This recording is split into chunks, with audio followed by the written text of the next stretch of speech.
This is Korean news for February 25, 2022. In the 2022 South Korean presidential election, which is shaken by the unification variable of the opposition presidential candidates, the results of a poll on the ruling party candidate Lee Jae-myung versus People's Strength candidate Yoon Seok-yeol showed that the difference was very thin, with a difference of 1% to 2% points. In the midst of this, it is known that the only condition for the opposition's perfect victory is unification with candidate Ahn Jae-ol, but the main culprit blocking this is Lee Jae-myung, the leader of the People's Power, to which candidate Yoon Seok-yeol belongs. When asked who is responsible for the failure of the unification of the opposition presidential candidates, 46.7% of the respondents said that they were neglecting Representative Lee Jae-myung, who is messing with the unification, and 46.7% said that they were candidate Ahn Jae-ol.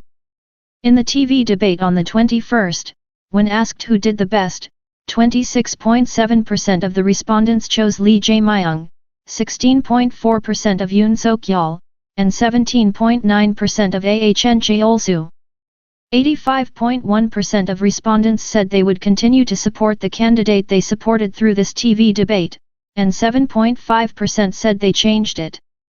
Yoon Seok-yeol, the presidential candidate for People's Strength's first one-team campaign, was creaking from the start. On the 24th, People's Power representative Lee Jae-myung, who received a kind of warning from Kwon Young-se, the head of the People's Power campaign, changed the schedule right before the campaign and did not attend. The parties said that it was due to a certain reason and drew a line on the interpretation that it was due to an imperfect union. Party leader Lee Jae-myung cancelled the Suwon campaign 20 minutes before the schedule and changed the schedule to the Anjong-si campaign at 2:20 p.m. An official from the party's representative Lee Jae-myung said, "I said around 10 a.m. that I couldn't go to Suwon, but the announcement didn't come out until after 1 p.m., he said. Due to the accidental mismatch, some are concerned that the disagreement between candidate Yoon and party leader Lee Jae-myung over unification may escalate into a conflict. Earlier that day, Kwon Young-se, head of the People's Power Election Response Headquarters, said at a plenary meeting of the election headquarters on the morning of the same day, "It is time for us, including the party leader, to put the cause of regime change at the forefront of leaving behind our grievances and private interests. Told me to be careful." It seems that the remarks were aimed at party leader Lee Jae-myung, who had a mutual disclosure war with candidate Ahn Jae-ol's side, Lee Jae-myung, General Election Committee head of the People's Party Election Response Committee the day before. In response to the remarks of Kwon Young-se, head of the People's Power Election Headquarters, a People's Power official close to party leader Lee Jae-myung said, "How can the Secretary General say such a thing to the President publicly?" He told the party leader a few days before the election that he shouldn't do it that way. Representatives Hong Joon-pyo and Yoo Seung-min were defeated by Yoon Seok-yeol in the battle between presidential candidate Yoon Seok-yeol and the People's Power presidential candidate, and they are known as uncooperative people to Yoon. In particular, party leader Lee Jae-myung is the person in question who once entered the party in the past and had an interview that he would seize power and make former member Yoo Seung-min the president. There is also concern within the party that party leader Lee Jae-myung's unique way of speaking sarcastically and ridiculing the other party could have a negative effect on the election. As the People's Party's emotional rift toward party leader Lee Jae-myung deepens, Lee Jae-myung, General Election Director of the People's Party, revealed at a press conference the day before that he had received a proposal for a merger from party leader Lee Jae-myung and said, "Considering the contents of the proposal from party leader Lee Jae-myung's there are many parts that do not match Ahn Jae-ol's continuous criticism, so he said that he wanted to see all of you to confirm the sincerity of party leader Lee Jae-myung." An official from the People's Party said in a phone call, in particular, after making remarks that undermined the will of the deceased, who died in an unexpected accident, inside the People's Party, feelings toward Lee Jae-myung, People's Power, were deepened.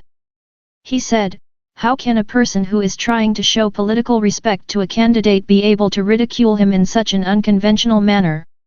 He also said, "If it is an individual's remarks, we can ignore it, but if it is the party leader's remarks, it is not a small problem, he said. Lee Jae-myung, vice chairman of Samsung, who reaches out his hand whenever the domestic situation is difficult, is once again helping to overcome the national crisis amid the corona pandemic. According to Samsung Electronics on the 24th, it dispatched 19 Samsung Electronics smart factory construction experts to Genbody, a producer of corona self-diagnosis kits in Cheonan, and started support activities to increase productivity. Specifically, Samsung Electronics plans to implement 30% improvement in productivity by reducing working hours per facility, efficient logistics management through production line relocation and introduction of an inventory management system, and support for mold/injection/printing technology of Genbody partner companies. Samsung Electronics also supports the early stabilization of the new Genbody plant. When the new plant under construction is put into operation at the end of April, Genbody's total self-diagnosis kit production is expected to double from the current 3 million units per week to 6 million units per week. In addition to Genbody, Samsung Electronics plans to send manufacturing experts to Sugen Tech, a self-diagnostic kit manufacturer, to support the establishment of smart factories in various fields such as logistics, facilities, and processes. Whenever there is a shortage of quarantine supplies due to the rapid spread of corona-19, Samsung Electronics has contributed to overcoming the corona-19 crisis by raising the productivity of related products through the Smart Factory Construction Project. In February 2020, Samsung Electronics announced that the supply of masks could not meet the demand due to the spread of corona-19, so in order to expand the supply of masks in a situation where there is a mask crisis, Samsung Electronics manufacturing experts 50 people were urgently dispatched to mask producers. In May of the same year, it started to build a smart factory for the manufacturers of COVID-19 PCR diagnostic kits whose overseas demand has skyrocketed. Through this, Solgent and Kogen Biotech improved the productivity of diagnostic kits per week by more than 70%. In addition, Samsung participated in the national effort to overcome the crisis from the beginning of the COVID-19 crisis in early 2020. In March 2020, Samsung provided the Yongdeok Training Center of Samsung Human Resources Development Center and the Jeonju Training Center of Samsung Life Insurance as living treatment centers to treat patients and support their recovery in order to alleviate the shortage of beds due to the rapid increase in COVID-19 patients. In August, Samsung Fire and Marine Insurance Global Campus in Goyang City and Samsung C&T International Management Research Center in Yongin City were provided as living treatment centers for patients in the metropolitan area, and specialized medical staff from Samsung Medical Center were also dispatched.